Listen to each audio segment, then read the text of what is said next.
Good morning. We begin with a quick recap of the lecture number 8 and the topics that we would like to cover today. We have already discussed about the properties of the upsampler.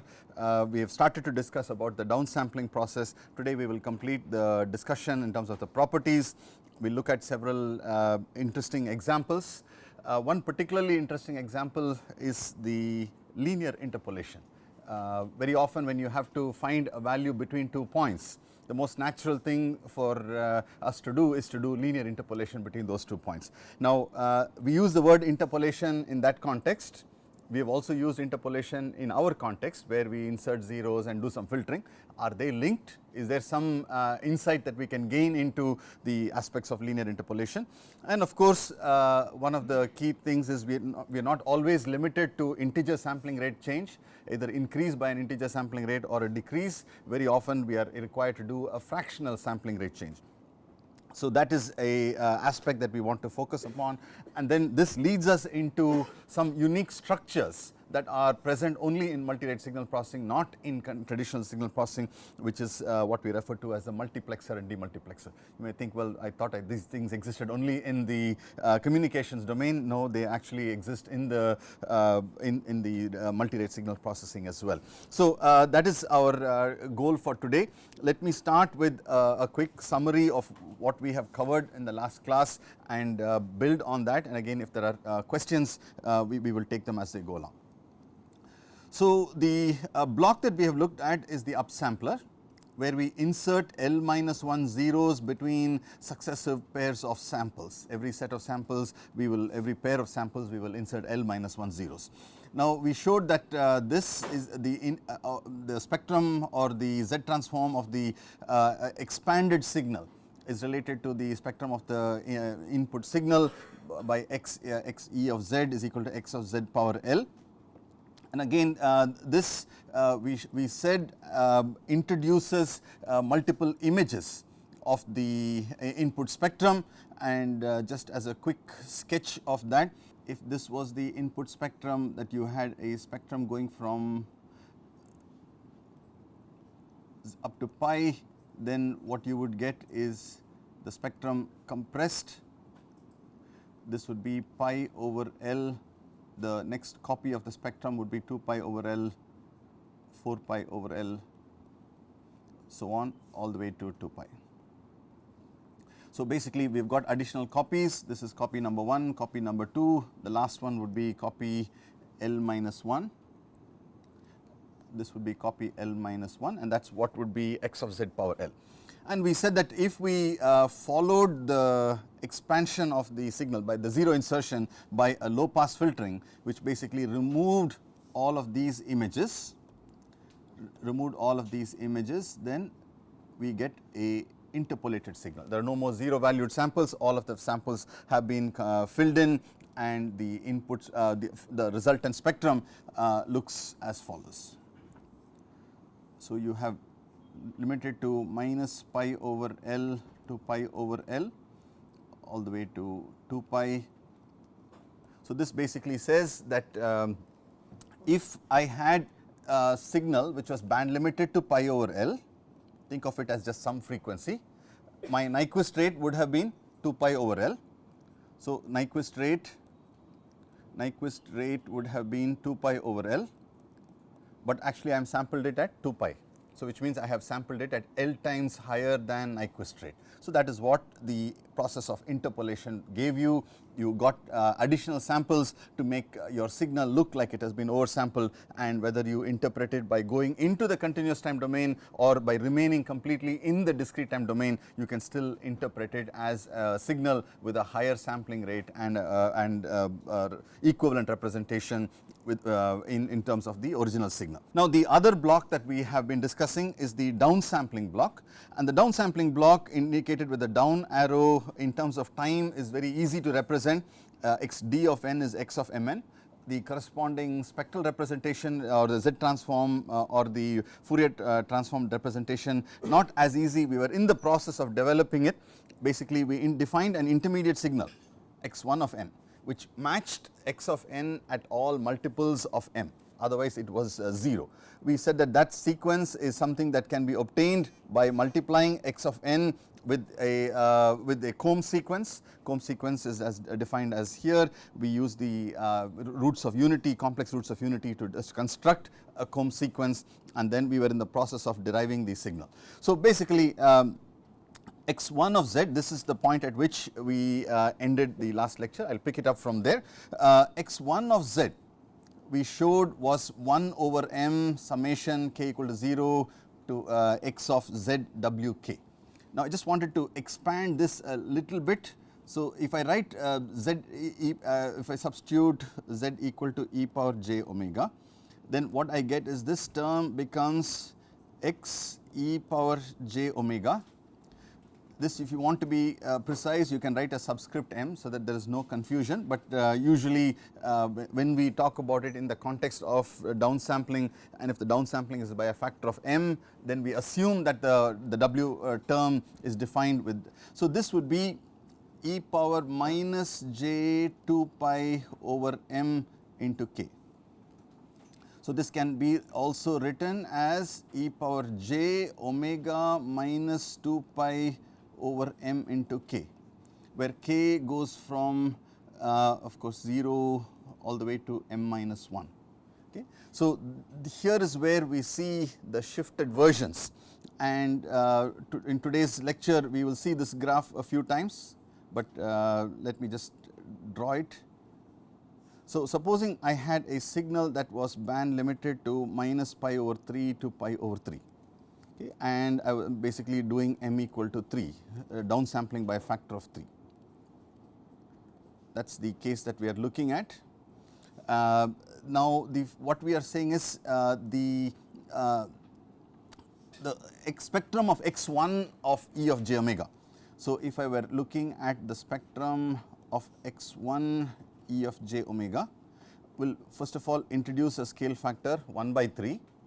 The spectrum for k equal to 0 is the original spectrum, then k equal to 1 we get a copy of the spectrum shifted and centered around 2 pi over 3, and then for the k equal to 2 we get another copy of the spectrum shifted to 2 pi over 3,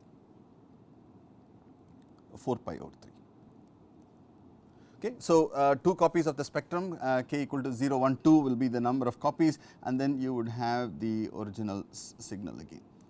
So this is what x1 E of j omega is. It has multiple copies of the input spectrum shifted by multiples of 2 pi over m.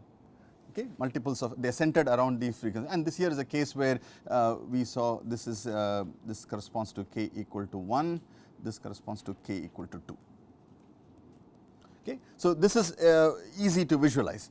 So having visualized this, then it is just a very, very simple step to go from there to the downsample signal, because we already know the following relation: xd of z, spectrum of the downsample signal, is x1 of z power 1 over m.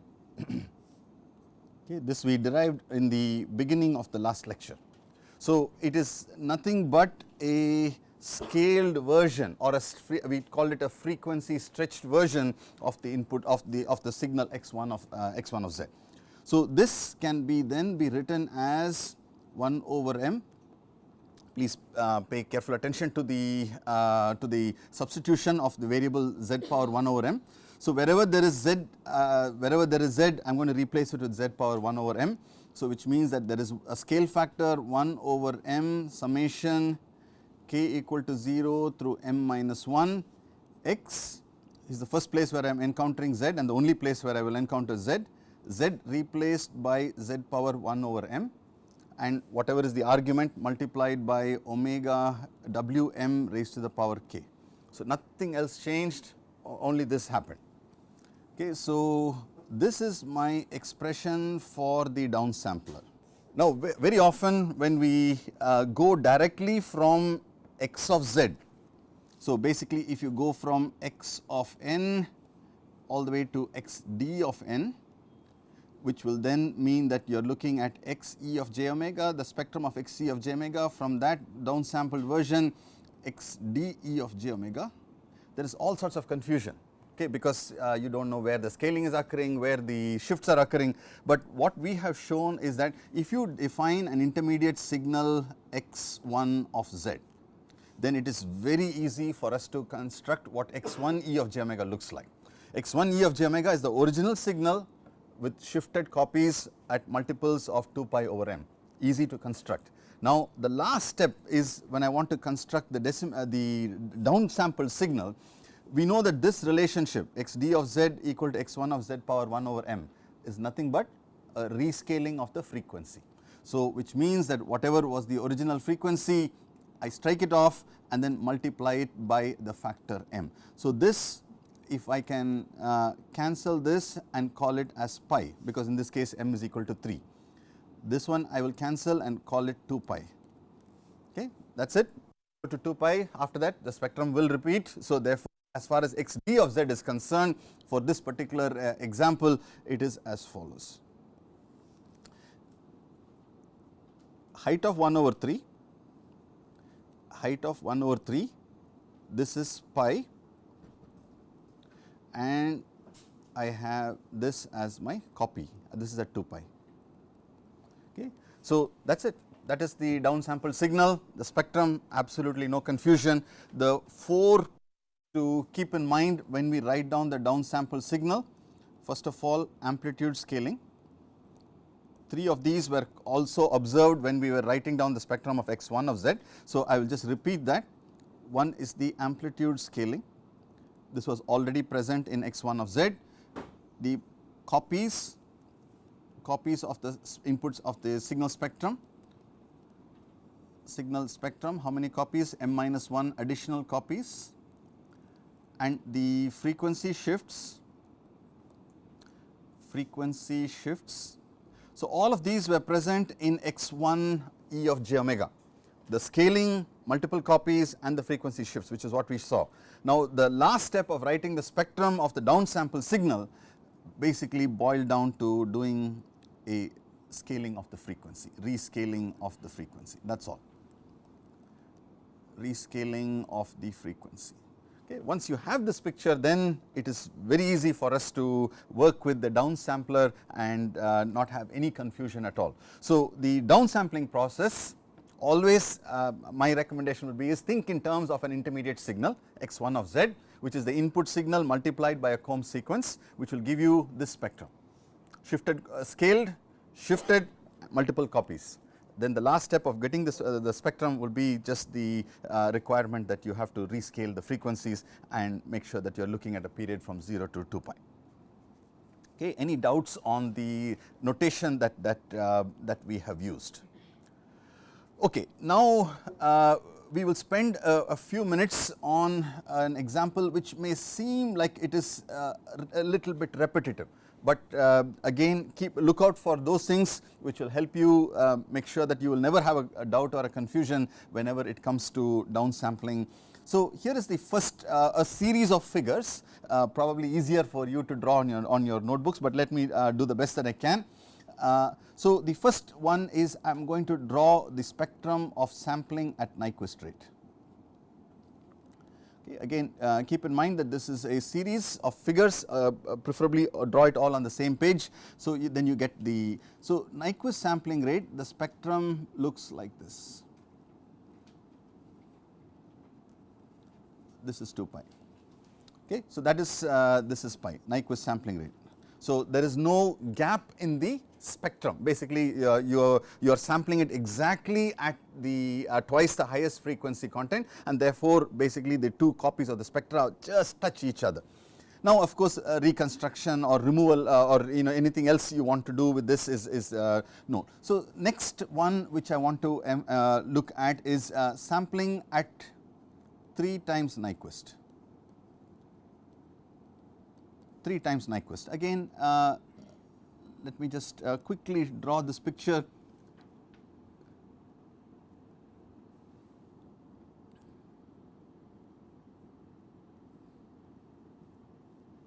Okay, if this is pi by 3, minus pi by 3, this is pi, this is 2 pi, and this is the copy of the spectrum going from 5 pi by 3 to 7 pi by 3. Okay. So, basically this is a case where you have oversampled. If you had oversampled at 3 times the Nyquist rate, this is the spectrum that you would have observed. Okay. Now, take this signal, one that has been sampled at Nyquist rate, 3 times Nyquist. So, which means that if I go down by a factor of 3, take this signal, pass it through a downsampling by a factor, this is downsampling by a factor of 3, then I should not have any aliasing, because I actually did oversampling by a factor of 3 to begin with. And so, and we should verify that whatever we have done. So, downsampling by a factor of 3 first of all says get me the shifts of the spectrum, right, intermediate signal. So, first thing is to draw the shifts of the spectrum. Again, this is a repetition of the figure that we drew in the last previous page. So, that is corresponding to k equal to 1, this corresponds to k equal to 2, the 2 shifts, the scale factor of 1 over 3, then the last step will be the rescaling of the frequency. This becomes minus pi, this becomes pi, this becomes 2 pi. So, the new spectrum for the downsampled signal, draw that in red, downsampled signal basically goes back to the original spectrum, it goes all the way to pi, 2 pi, but there is a scale factor of 1 by 3 which came in through the process of the downsampling that we have done, we have incurred. Okay. Now, for the benefit of clarity, would like to look at the same downsampling by a factor of 3. However, the input spectrum is not at Nyquist rate, but slightly is less than Nyquist rate. So, basically look at this particular scenario. So, I am going to redraw a spectrum which I would like you to look at and study for the downsampling. So, this is from minus pi over 6 to pi over 6. Now, what would this signal look like if I sent it through a downsample? Of course, there will be a repetition at 2 pi, right. What would happen to this signal if it were downsampled by a factor of 3? So, if this signal downsampled by a factor of 3, what would it look like? I would have to create multiple copies at 2 pi by 3s and 4 pi by 3. Please go ahead and do that. So, basically 2 pi by 3, 4 pi by 3 copies of this spectrum, okay. And then you would do a scaling 1 over 3, scaling of 1 over 3, and then you would do a rescaling of the frequencies. So, this would become multiplied by 3 will become minus pi by 2, this will become pi by 2, and this will become 2 pi. So, the spectrum of this signal after the downsampling process looks like this. It goes from minus pi by 2 to pi by 2, minus pi by 2 to pi by 2, there is pi, 3 pi by 2 and 2 pi, and of course, the downsampling did not of course have brought the images closer to each other, because previously they were further apart, but and it looks like there is a stretching in frequency and we know exactly where the stretching comes from. Now, all of this was done to answer the following question. Now, if I gave you a spectrum that had the following form, where the signal spectrum went from 0 to pi by 2, minus pi by 2 to pi by 2, okay. And of course, that means the other copy of the signal would be here, okay. Now, if I took this signal and then downsampled it by a factor of 3, what happens? Okay. So, first and foremost I have to look at the shifted versions. Once you look at the shifted versions, then you do the rescaling. So, the shifted version says there is a copy at 2 pi by 3. So, 2 pi by 3 there is a copy, at 4 pi by 3 there is a copy, and of course there will be a rescaling process. Okay. So, if I were to after the rescaling, if I were to draw the new figure, then it would look like this. It will go all the way to 3 pi by 2, because pi by 2 will go to 3 pi by 2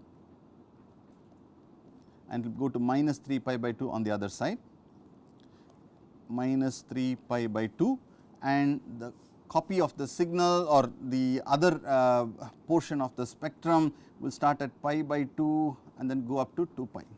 So, starts at pi by 2, goes all the way to 2 pi. Okay. So, the spectrum itself I have been able to reconstruct 1 by 3.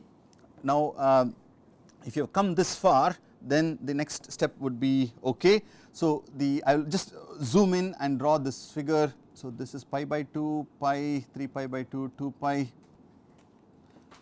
spectrum, copy, the other copy of the signal, and basically if I look at a composite signal, that is basically I have just drawn it. So, the signal itself will look like this. It has a scale factor like this, and then in this portion it is some combination of the green and the blue, and then it will repeat itself. Okay. So, this is 0, this is pi by 2, this is pi, 3 pi by 2. I think I have to redraw the red line and the blue line. 0 to 3 pi by 2, it goes to 2 pi. This is 2 pi. Okay. So, the other copy of the signal is from pi by 2 to 2 pi and then repeat. So, the copy of this, the resultant signal looks something like this. Okay. So, it has some resemblance to the original signal, but in the part where there is overlap, really we cannot say anything, because the two the copies have overlapped, and therefore, to interpret this signal we can say that yes, the original signal had a very clear band limited nature, but now after this process the one that I have has something like this. It has got some distortion, that especially towards the high frequencies. Now, what exactly happened? This is the region where aliasing is occurring, and the spectrum where there is the portion of the spectrum where there is overlap is a place where, because of the aliasing, we may not be able to recover the original signal. If you were to now look at these three examples, okay. So, I had a case where the signal was limited to pi over 3. I did the downsampling, it was clean. Oversampled the signal, downsampled, of course there was no issue. When I exceeded pi by 3 and I went all the way to pi by 2, downsampled it, I saw that there was a aliasing that happened. So, here is a layman's way of describing the signal. So, when you do the downsampling, the following 4 steps happen. One, there is amplitude scaling, there is shifted copies of the spectrum. So, that is 2 and 3, shifted multiple copies of the spectrum, shifted by multiples of 2 pi by L, and the last one is rescaling of the frequency. And the rescaling of the frequency we described in layman's terms as a stretching of the frequency. Now, basically what we can say about the occurrence of aliasing is that rescaling will happen when I do the downsampling. So, if my rescaled spectrum, if the rescaled spectrum crosses omega equal to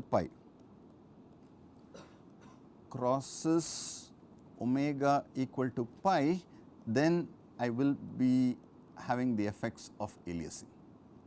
Why? Because the next copy is going to be centered around 2 pi, this initial spectrum has gone beyond pi. So, when I shift it, there is going to be overlap between these two copies of the signal. In other words, rather than talk about the rescaled spectrum, you can also make the statement in terms of the original spectrum. So, if the input spectrum before rescaling means that if the input spectrum crosses pi over m, then when I do downsampling by a factor of m, aliasing will occur. Aliasing will occur. Okay. So, we have talked about it completely in the discrete domain. We remember not gone into to why aliasing has occurred. Basically, we have shown that the input signal is periodic. When I do the downsampling, there is amplitude scaling, shifted copies of the spectrum and a rescaling of the frequency. And we have shown that if the input spectrum has content beyond pi over m, then the downsampling process will introduce overlapping of images. This overlapping of images is very similar, in fact is exactly the same as what happens when you undersample a band limited signal. There will be overlap of the copies of the spectrum, but this is not overlap of the continuous spectrum, but in the discrete domain itself we have shown that there will be overlap of spectrum. I may not be able to recover the original signal, which is what is typically the description of aliasing. So, just to summarize, the downsampled signal x d of z can be written as 1 over m summation k equal to 0 to m minus 1 x of z power 1 by m, that is where the frequency scaling occurs. Now, if you go directly from x of z to this expression, there is always this confusion, do I scale by m, do I stretch by m, what happens to the shift, all of those doubts will occur. But if you go through this intermediate step, can avoid that confusion and be very clear in your mind what exactly is the spectral interpretation of the downsampling process. Okay, so now let us build on this for a few more minutes while we have that. So, let me make the following statements. So, to avoid aliasing, that would be one of the important things that we would want to do in multi-rate signal processing, because aliasing is a non-linear distortion, removing it is not easy. So, therefore, we want to be careful. So, one of the things that we would do to avoid aliasing is to pass my input signal through a ideal low pass filter minus pi over m to pi over m. In that case, I am guaranteed that there will not be any signal beyond pi over m, and then when I pass this signal through a downsampling by a factor of m, then the output spectrum before we do the rescaling, because I have only pi over m, then remember there will be shifted copies at 2 pi over m, at 4 pi over m and so on all the way to 2 pi. Okay. Now, after doing the rescaling, then what we have is something that goes from 0 to pi, this is pi 1 over m. Okay. So, that is the spectrum. If the input spectrum signal spectrum is band limited to pi over m, that is an observation. If input signal spectrum as we have shown is band limited to pi over m, that is omega c is less than pi over m, that is the cutoff frequency that you have used, or whatever is your band limit of your signal, either through the band limiting process of the filter, then there is no aliasing. Okay, a very important result. And just like we used an anti-aliasing filter in the process of sampling, what did we do? We used an anti-aliasing filter to make sure Nyquist property would be satisfied. This is exactly the digital version of the anti-aliasing filter. So, this is the anti-aliasing filter. So, it is very intuitively very satisfying to see that whatever we understood from the aliasing, occurrence of aliasing in continuous time when we sample the signal, that same thing is also present when we do sampling rate conversion in the digital domain. Okay. So, which basically no aliasing after downsampling by m. One very important observation at this point is that, first of all, this is a sufficient condition, right, because we are saying that any time you give me a signal that is band limited to pi over m, I downsample. So, clearly this is a sufficient condition, because we have not put any conditions in terms of satisfying. The minute you tell me spectrum is the band limited to pi over m, this result holds. So, it is a sufficient condition. Question is it a necessary condition as well? Necessary condition as well. Are there cases where you are not band limited to pi over m and you still do not incur aliasing in the process of downsampling? And the answer is yes, that occurs with band pass sampling. Okay. So, basically it is not a necessary condition. However, you can qualify it with the following statement, that if you are dealing with for baseband low pass signals. Okay. So, for BB stands for baseband or low pass signals, okay, signals of the type that we have shown, low pass signals, it is a necessary and sufficient condition.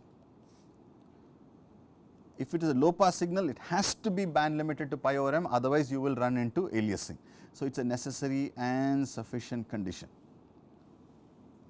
okay, necessary and sufficient condition. On the other hand, if you are dealing with band pass signals, for band pass signals, that means you do not have a signal content all the way to the low frequencies. For band pass signals, it is a sufficient condition, it is not a necessary condition. For band pass signals, it is only a sufficient condition, it is a sufficient condition. Okay. So, very important. Maybe another way of visualizing it is as follows. The way to look at it is, look at just on the frequency axis. On the frequency axis, here I have pi over m, 2 pi over m, and so on, right. Now, before stretching, if this is the spectrum, after stretching 2 pi over m will go to 2 pi, right. This is this is after stretching. After stretching, and this is the if this is what we refer to as the sampling frequency after the down conversion process. Okay. Now, the same frequency before stretching is this one. So, this is the sampling frequency, or what corresponds to the sampling frequency before we have done the stretching. Before we have done the stretching. Okay. And if 2 pi by m is my sampling frequency, then my input signal better be limited to pi over m for Nyquist rate to satisfy Nyquist rate. Okay. So, again you can visualize it in multiple ways, whatever is the way that you are comfortable with, that I would recommend you to do that. Okay. Very quick question, a very quick example of what of something that translates into the exact same scenario that we have looked at. So, consider that you are looking at speech data which has spectrum in the range 0 to 5000 hertz. Okay. So, spectrum frequency, continuous time frequency is 2 pi times 5000. Now, the sampling frequency Fs is equal to 7500 hertz. Now, clearly this would be a case where you are not satisfying the Nyquist criterion. Now, what portion of my spectrum, what portion of the input signal spectrum is free from aliasing? Aliasing will occur, it is going to affect some portions of my spectrum. Which portions of my input signal spectrum is free of aliasing? Okay. And maybe it's you are seeing it right away, but please do draw it and make sure that you are comfortable with it, is free of aliasing. And you should find that the answer comes out to be 0 to 2500 hertz is the portion of the spectrum that is free of aliasing. After the process of sampling, what is the highest frequency content in your signal? Now you may say, well, why you ask me the question? If there is frequency content all the way to 5000 hertz, wait, that was before you sampled. After you sampled, if 7500 was your sampling frequency, it is 3750. What happened to those frequencies above 3750? They got aliased. And now which portion of the aliasing, which portion of the spectrum they affected? They happen to have affected from 2500 upwards of the spectrum. So what is the highest frequency component? Okay. Okay, please make sure that you are comfortable with these two results, and basically this corresponds to the case where you have a spectrum, digital spectrum all the way to pi by 2, downsample by a factor of 3. And I think this is an example we have looked at in the course of today's lecture, where we said that yes, there will be aliasing and what portions will be affected, and this exactly maps to that if you work out the details. Okay. So let me stop here.